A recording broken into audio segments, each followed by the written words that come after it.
অন্য সকল সবজিকে পিছনে ফেলে দাম বৃদ্ধির রেসে সবচেয়ে এগিয়ে কাঁচামরিচ। প্রান্তিক কৃষকেরাই আড়তে 250 থেকে 300 টাকা দরে কাঁচামরিচ বিক্রি করছেন।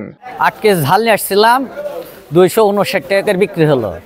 আর এরা ব্যাপারীরা 4 কেজি মনে 4 কেজি করে কেটে নেয়।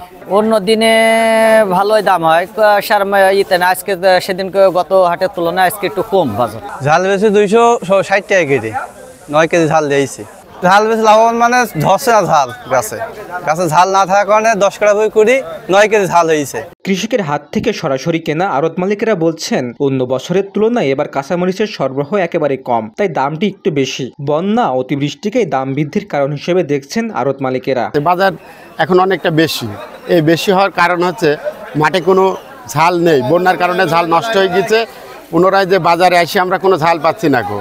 তাই বাস্তবতার কারণে এই যে মাল যে দেখছেন আপনারা, এই মালটা মনে করেন যে আগে আমরা মাল কিনতাম 2000 কেজি 2500 কেজি, সেখানে মাল হচ্ছে হলো 30 কেজি 40 কেজি। এত দামে মরিচ বিক্রি করার পরও বৃষ্টি সহ ভাইরাস জনিত কারণে ফলন কম আসার জন্য লোকসানের মুখ দেখবে বলে জানান কৃষকেরা। আর এবছরে ধরন নেই, এই জন্যে ঝালের দাম যতই হোক না কেন, তো 2-5 কেজি করে 20 টাকা হয় না।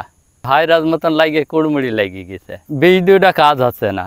কুড়মুড়ির জন্য হয়তো আমরা 20 নিয়ে আনছি, এটাই তো কোনো কাজ হচ্ছে না।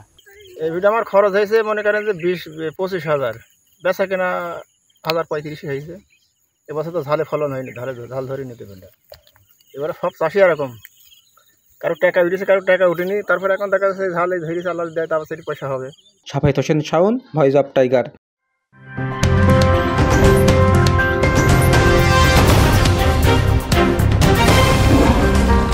Voice of Tiger.